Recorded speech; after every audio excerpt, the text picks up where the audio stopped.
দীপ্তাশ্র যশ যে কথাগুলো বললো, চন্দ্রচূড়দা যে কথাগুলো বললো, ঝন্টু বড়াইক 1947-এ কি কি ভুল হয়েছে আজ আমারও একবার ঝালিয়ে নেওয়ার পালা, আমার দর্শকদেরও একবার ঝালিয়ে নেওয়ার পালা যে 1947-এ পাক অকুপাইড কাশ্মীর, এই নামটা প্রথমত কেন থাকবে? কাশ্মীর তো হাজার হাজার বছর ধরে আমাদের। 1947-এর আগে পাকিস্তান বলে দেশের নাম কোথায় ছিল?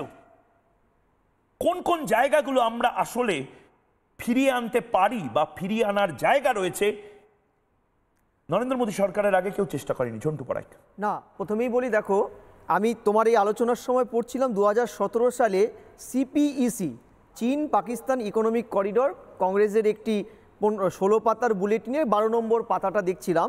সেখানে ওরা একটা জিনিস এই সিপিসি লিখতে গিয়ে একটা জায়গায় লিখেছে যে ভারত অধিকৃত কাশ্মীর, মানে ভারত যদিও পরে ওরা ক্ষমা চেয়ে নেয় কিন্তু সেটা এডিট হয়নি। ভারত তার মানে ভারত অধিকৃত কাশ্মীর ভারতবর্ষের অনেক পলিটিক্যাল পার্টির নেতাদেরও কনসেপ্ট, আমার কিন্তু নয়। আমি দেখো এটা তথ্যটা আমার হাতেই আছে, পড়ছিলাম, মানে নিজেও খুব আশ্চর্য হচ্ছিলাম যে এটা কি করে হয় একটা শতাব্দী প্রাচীন দলের। প্রশ্নটা হচ্ছে এই যে মানসিকতাটা, 665টা অঙ্গরাজ্য 47-এ ভারত যখন স্বাধীন হয় তখন এক্সিস্টিং ভারতবর্ষের মূল জমির 48% এই প্রিন্সলি স্টেটগুলোর মধ্যে ছিল ডিস্ট্রিবিউটেড। যারা কারা কোন রাজ্যে যাবে, পাকিস্তানের কাছে যাবে না ভারতের কাছে, সেটা কমপ্লিটলি ডিপেন্ড আপন তাদের উপরে ছেড়ে দেওয়া হয়েছিল। অন্তত মাউন্ট বেটনের সাথে যে ট্রিটিটা হয়েছিল তাতে পরিষ্কার একটা বড় অংশ ভারতে ঢুকেছে, আরেকটা বড় অংশ দোদুল্যমান অবস্থায় ছিল। কেউ কেউ ভারতে ঢুকতে চেয়েও তৎকালীন সরকারের নেগলিজেন্সির শিকার হয়েছে। তার একটা প্রমাণ হচ্ছে বালুচিস্তান। তোমরা জানো বালোচ কিন্তু 227 দিন স্বাধীন ছিল। বারবার ভারতের তৎকালীন সরকারকে নকিং করেছে, কেয়ারটেকিং গভর্নমেন্টকে পাত্তা দেয়নি। যেটা হয় একদম তুল্যমূল্য ইয়েতে স্বাধীনতাকে খর্ব করে থাবা বসিয়ে বালুচকে দখল করে তার স্বাধীনতাকে নষ্ট করে। আর পাক অকুপাইড কাশ্মীরের ইতিহাস তো আমি ওই কচকঞ্চিতে যেতে চাইছিলাম না।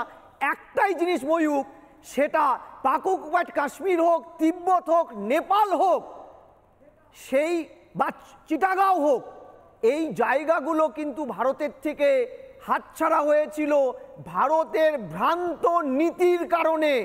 ইচ্ছাকৃত না অনিচ্ছাকৃত সেই তর্ক বিতর্কের জায়গাটা অনেক ব্যাপ্তির সাথে আলোচনা করার আমি বলছি এই জায়গাগুলো তো হয়েছে।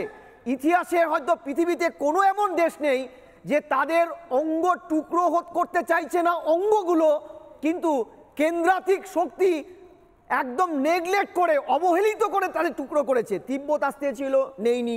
নেপাল আসতে চেয়েছিল, আমরা নেইনি। পাক অকুপাইড কাশ্মীর চলে গেল।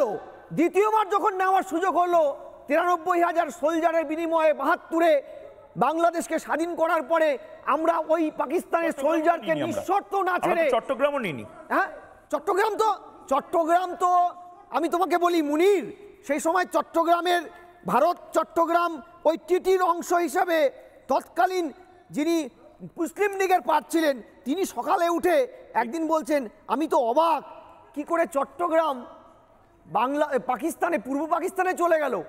ওখানে তো সমস্ত কংগ্রেস জিতেছে, প্রায় 80% কাছাকাছি জনজাতি, তারা ভারত মুক্তির দিবস আজও পালন করে 2রা ডিসেম্বর। আমি যদি ভুল না হয়ে থাকি তাদের একাধিক ফি বছর অনলাইন প্রোগ্রামে আমারও থাকার সুযোগ হয়েছে। আমি তোমায় বলি যে এই জায়গাগুলো যখন হয়েছে তারপরেও তো শুধরানোর, দেখো রাজনীতিতে এগুলো ভুল হয়, বামেদের ক্ষেত্রে ঐতিহাসিক ভুল, এই দুটো শব্দ তারা একদম সত্য করে নিয়েছে, তাদের ব্যাপারটাই আলাদা। কিন্তু আমি বলছি কংগ্রেস ভুল করেছে, জেনে অজানা ভাবে সব কিছু ছেড়ে দিন।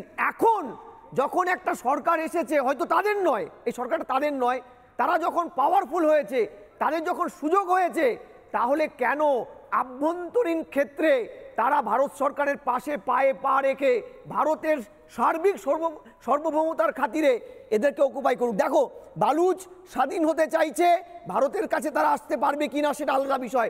পাক অকুপাইড কাশ্মীর ভারতে আসতে চাইছে। তুমি জেনে রাখো পাক অকুপাইড কাশ্মীর এমন একটা পরিস্থিতি, তুমি বলছিলে না জঙ্গিদের করিডোর হয়েছে, একদম ওখানে বই তোমার পছন্দের বই পড়া যায় না, আমার কথা নয়।